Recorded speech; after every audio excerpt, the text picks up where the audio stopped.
მოგესალმები ემა, მივესალმები ტელემაყურებელს და ტრადიციისამებრ მივესალმები პოლიტპატიმრებს, ინდისის პატიმრებს, მიცქერენ თუ არ მიცქერენ, ამის მიუხედავად. რაც შეეხება თქვენს კითხვას, თქვენი კითხვა მე რამდენადაც გავიგე, ეხებოდა ოპოზიციური პარტიების ალიანსის გუშინ წინ თუ გუშინ გაცხადებულ ასე ვთქვათ, გეგმებს ეგრეთ წოდებულ ეროვნულ მობილიზაციასთან დაკავშირებით. პირდაპირ მინდა გითხრათ. თუ თქვენ ახლა მე აქ ოპოზიციის იმ ალიანსის საკომენტიროდ დამიძახეთ, არ გამოგეღებით რესპონდენტად. შემიძლია გითხრათ ერთი რამ, რომ მივესალმები ყველა ძალისხმევას, რაც ოპოზიციის მხრიდან იქნება ორგანიზებული, ეს ეროვნული მობილიზაციის კუთხით იქნება, ინდივიდუალური მოქმედებებით იქნება თუ ასე შემდეგ. მათი არჩევანია, რომ გაეკეთებინათ ის ერთობასაც ვერ ვარქმევ, იმიტომ რომ ჯერჯერობით არ ჩანს საარჩევნო კუთხით, როგორ ფორმას და რა სახეს მიიღებს ეს წარმონაქმნი. არის გეგმები, არის გარკვეული თარიღები, ზოგი უკვე დასახელებული, ზოგი აწი დასახელებელი და ასე შემდეგ. ეს არის მათი საქმე. საარჩევნოთ რაღაცა ფორმას მიიღებს, ფიქრობთ, იმიტომ რომ გაცხადებულია, რომ საარჩევნოთ ყველა საკუთარი პარტიის იდენტობის ერთგული დარჩება. მე არ მithქვამს მიიღებს, არ მიიღებს მეთქი. მე ვთქვი, რომ არ არის გარკვეული რასახეს მიიღებს ეს საარჩევნო იქნება თუ არ იქნება საარჩევნო. უბრალოდ მინდა ჩემი აზრი გითხრათ. თუ ამ წარმონაქმნმა საარჩევნო სახე არ მიიღო, მაშინ ვიტყვი, რომ გლობალური უაზრობა გაუკეთებიათ მეთქი. აი დიდი გლობალური უაზრობაა გაკეთებული მაშინ, იმიტომ რომ რასაც დღეს აკეთებს ოპოზიცია, ყოველ შემთხვევაში ლელო ასეა, გათვლა ყველა შემთხვევაში არის მომავალ არჩევნებზე, დაწყებული შინაარსით, ანუ თემატიკით, გაგრძელებული ორგანიზაციული სტრუქტურით, დასრულებული კონკრეტული პიროვნებებით და ასე შემდეგ. ასე იყო 2024-ში, ასე იყო 2025-ში, მიუხედავად იმისა, რომ ეს არჩევნები საკმაოდ კოჭლი გამოდგა და მასში გარკვეული ბრალეულობა ჩვენიც არის და ასე იქნება ყველა არჩევნები. თუ მზადებას იწყებ არჩევნებისთვის და არჩევნების გზით გინდა მოამზადო წინაპირობა იმისთვის, რომ ხელისუფლება შეცვალო, მაშინ აუცილებლად უნდა ხედავდე იმ წარმონაქმნს, იმ სუბიექტს, იმ რაღაცა ორგანიზაციულ მოცემულობას, რომლითაც გადიხარ არჩევნებს. სხვა შემთხვევაში ჩემთვის ეს არის დიდი უაზრობა. ეს ჩემი აზრია. თუმცა ახლა არ მიდის მათი მხრიდან. თქვენს გეგმებზე და სტრატეგიაზეც ვისაუბრებთ აუცილებლად და იმასაც გეტყვით, რატომ გეკითხებით სწორედ და თქვენ და გთხოვთ არ ვიცი კომენტირებას თუ შეფასებას ოპოზიციური ალიანსის გეგმებთან დაკავშირებით. ოპოზიცია ახლა არ ემზადება არჩევნებისთვის. ისინი ემზადებიან ჯერ მასშტაბური პროტესტისთვის, რომელმაც უნდა მოიტანოს არჩევნები ან ხელისუფლების ცვლილება რაიმე სხვა ფორმით. ანუ ეს არის ну არ ვიცი ეს თქვენ დამეხმარეთ მე მათგან ვერ გავიგეთ თქვენ რა გაიგეთ ვერც თქვენ ვერ გაიგეთ მეც ვერ გავიგე იმიტომ რომ ხალხის გადასაწყვეტია ანუ რა არის ხალხის გადასაწყვეტია ასე ვთქვათ რა მოხდება 26 მაისის შემდეგ ჩვენ ვიცით ხოლმე ორთვიანი ასე ვთქვათ მარტივ კითხვას ვსვავ ემა თქვენთან და თუ არ დაგავიწყდება და სურვილიც გექნება თქვენს რესპონდენტებს დაუშვით ლელო ხელისუფლების შეცვლის ერთადერთ გზად ხედავს არჩევნებს. წერტილი. ძალიან გთხოვთ, თუ სადმე გაიგებთ ალტერნატიულ გზას ხელისუფლების შეცვლისას, ჩვენი პირადი ურთიერთობიდან გამომდინარე, როგორმე შემატყობინეთ, ან ტელეეკრანის მეშვეობით რესპონდენტს კითხეთ, რა გზა არსებობს ესეთი.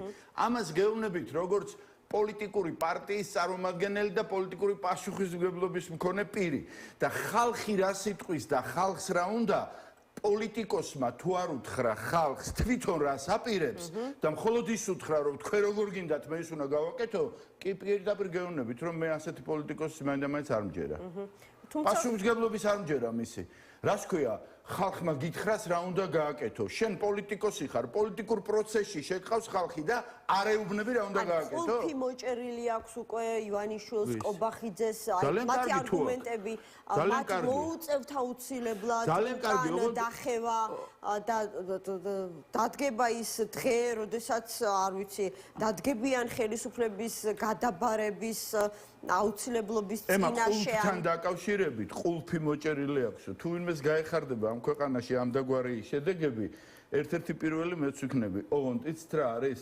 მე მაგ შედარებებისგან და ეპითეტებისგანაც ცოტა თავ შევიკავებდი რა. 13-14 წელია მესმის საქართველოში უნიათო ხელისუფლება რა და უნიათო ხელისუფლება 14 წელი ვერ ჩერდება ხელისუფლებაში.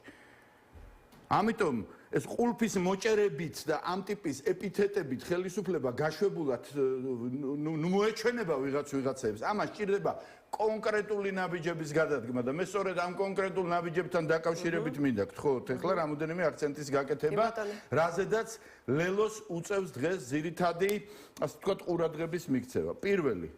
პირველი არა რიგითობით, მოდი ესე ვიტყვი, ერთი ეს არის ლელოს ძალიან მნიშვნელოვანი ყურადღება გადატანილი იმ დევნისადმი, რომელიც განვითარებულია დღეს ხელისუფლების მხრიდან ოპოზიციის მიმართ. გულისხმობ პოლიტიკური პარტიების დევნას, გულისხმობ აქ აკრძალვის საფრთხეს, პოლიტიკური ლიდერების დევნას, უკვე მეორე რაუნდს ამისას და კონკრეტული პიროვნებების დევნას, რომლებიც, რა ვიცი, ხან 2 დღით, ხან 1 კვირით, ხან 2 კვირით და ასე შემდეგ ტროტუარზე თუ გზაზე თუ ასე შემდეგ დევნის საგანი ხდებიან.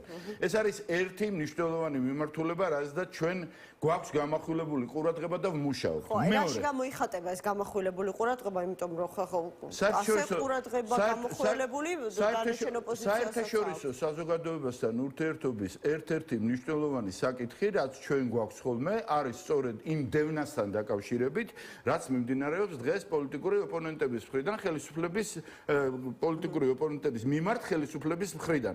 რაში გამოიხატება და გამოიხატება იმაში, რაც ქართულ სასამართლოებში ხდება, ანუ ჩვენი მხრიდან აქტივობა და მეორეს მხრივ ყველა კონტაქტი საერთაშორისო საზოგადოებასთან ბუნებრივია გაჯერებულია ამ საკითხებით. მეორე ჩვენ პოლიტიკოსები ხშირად ვწყდებით ხოლმე იმ პრობლემატიკას, რაც რეალურად აწუხებს საზოგადოებას, რაც რეალურად აწუხებს ხალხს და გვინდა რომ იმან შეაწუხოს, რაც ჩვენ გვინდა, რამაც ჩვენ გვინდა რომ შეაწუხოს. ამ დროს დღეს არის ურთულესი სოციალურ-ეკონომიკური მდგომარეობა, ურთულესი ჩვენ რეგიონებში გასulis მეშვეობით იქნება თუ ისე ჩვენი კონტაქტების, ანუ ჩვენი წარმომადგენლების მეშვეობით, თქვენ იცით რომ ადგილობრივმა არჩევნებმა, რომელიც სამწუხაროდ იმ შედეგით არ დასრულდა, როგორც გეგმავდით, რიგი ობიექტური თუ სუბიექტური მიზეზების გამო, მაგრამ 56 საკრებულოში ლელოს ყავს თავის წარმომადგენლობა და ჩვენ საკმაოდ კარგად ვიცით რეგიონებშიც და თბილისშიც რა არის დღეს ხალხის ზოგადი და საყოველთაო პრობლემა. ეს არის სოციალურ-ეკონომიკური ხასიათის,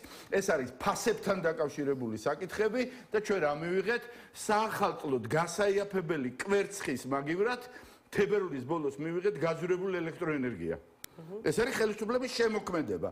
ხელისუფლება, რომელსაც უნდოდა რომ რამოდენიმე თეთრით კვერცხი გაიაფებინა საახალწლოდ, ამით გული მოეგო ხალხის 2 თვის თავზე მან გააძვირა ელექტროენერგია, რომელიც ყველაფრის გაძვირებას გამოიწვევს. ხალხთან კომუნიკაციას, თქვენც აპირებთ. ჩვენც არ ვაპირებთ, ჩვენ ვაპირებთ ხალხთან მათ პრობლემებთან დაკავშირებით კომუნიკაციას.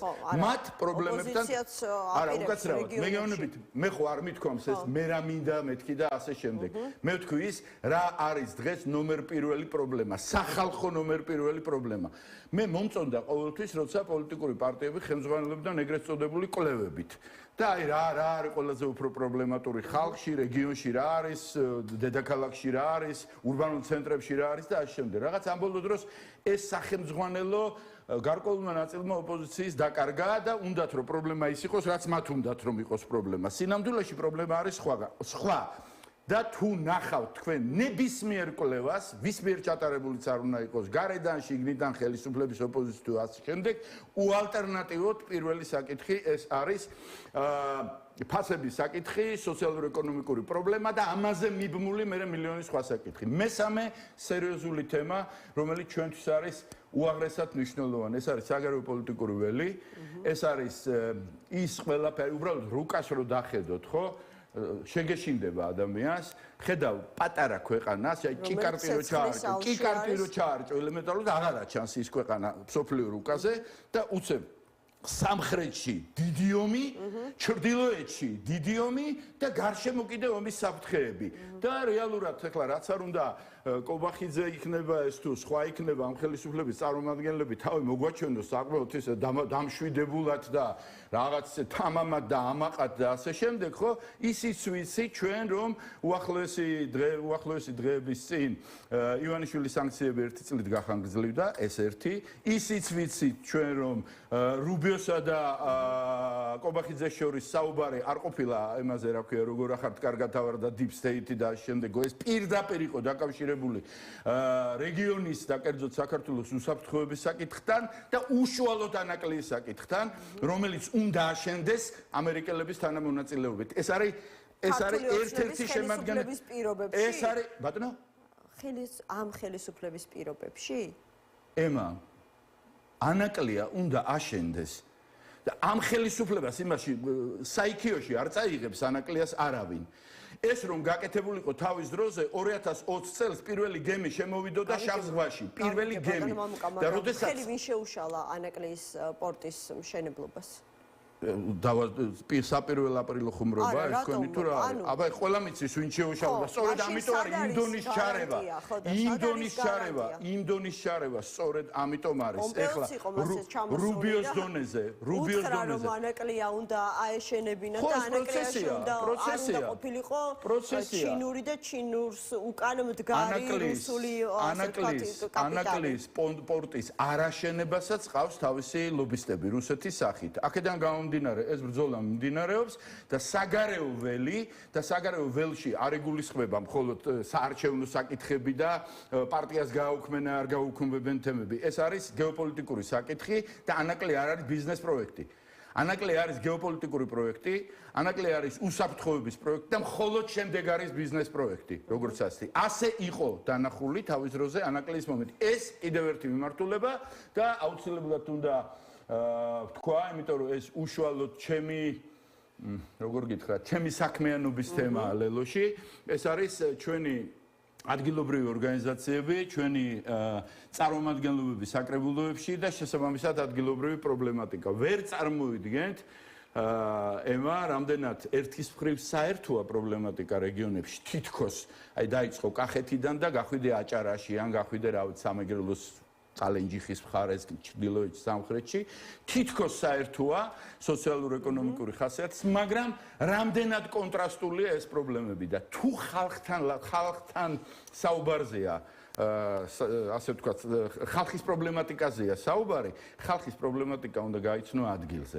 სხვა შემთხვევაში აქედან რაღაც იმით რა ქვია ტელეეკრანებიდან ხელმოღერებული ჰალსტუხით და ასე შემდეგ ელაპარაკო იქ სოფელში ადამიანებს, რომლებიც ჯერ დაცლილია ეს სოფლები, დაცლილია რეგიონები, არის აბსოლუტურად უსახსროდ დატოვებული და ჩვენი ერთ-ერთი მიმართულება და ეს არ არის მარტო პარტიული მშენებლობის კუთხით, ეს არის იმ პრობლემატიკის ადგილზე აღქმის კუთხით, რაც არის უაღრესად მნიშვნელოვანი არასაარჩევნო პერიოდშიც და თავისთავად საარჩევნო პერიოდშიც. დავაზუსტებ და წავიდეთ ბოლოსკენ.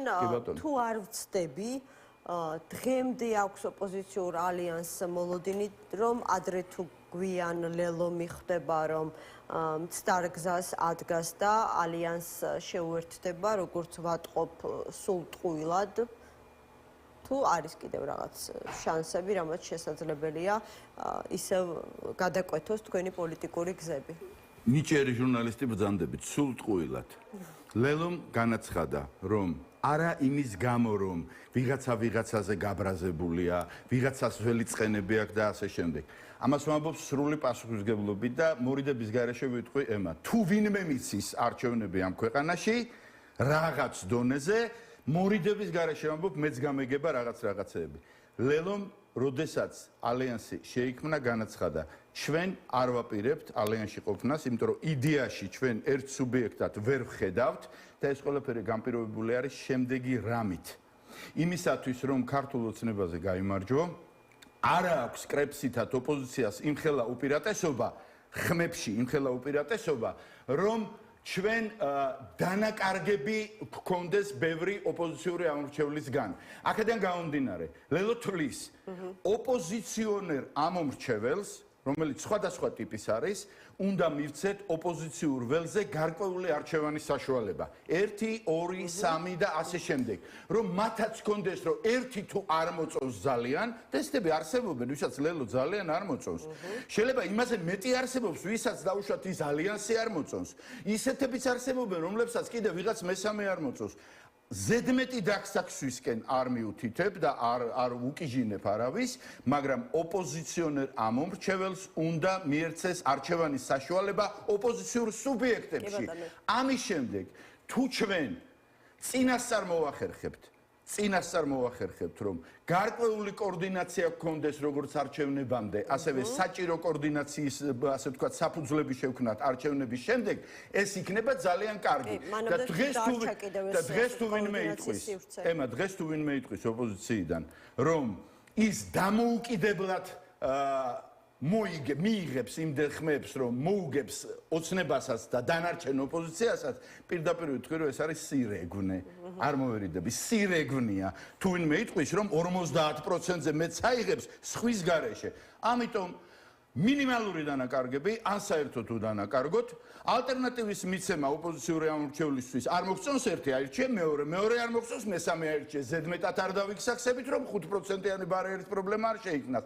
ამ ფრონტით ვიბრძოლოთ, კონდეს ერთმანეთთან კოორდინაცია, ყოველგვარი ზედმეტი, ქვეშ-ქვეშა და რაღაც გადაკრული საყვედურების თუ თითისკნევების გარეშე. ლელო მოვა აზრზე. ლელო აზრზეა მოსული. მე სხვასაც უსურვებ ამ ტიპის აზრზე მოსვლას. მათ შორის იმ ადამიანებსაც, რომლებიც ხანდახან ლელოს ცოტა ესე უბრად მოიხსენიებენ ხოლმე, მაგრამ არა უყვებით იცით, მე მაგასაკიდან კარგახნის გამოსული ვარ, ახლა შარშან წინდელიც კი მახსოვს შენგან ბრიყული წყენაო, ამ ტექსტებით ხო არ დაუწყებ ლაპარაკს არა?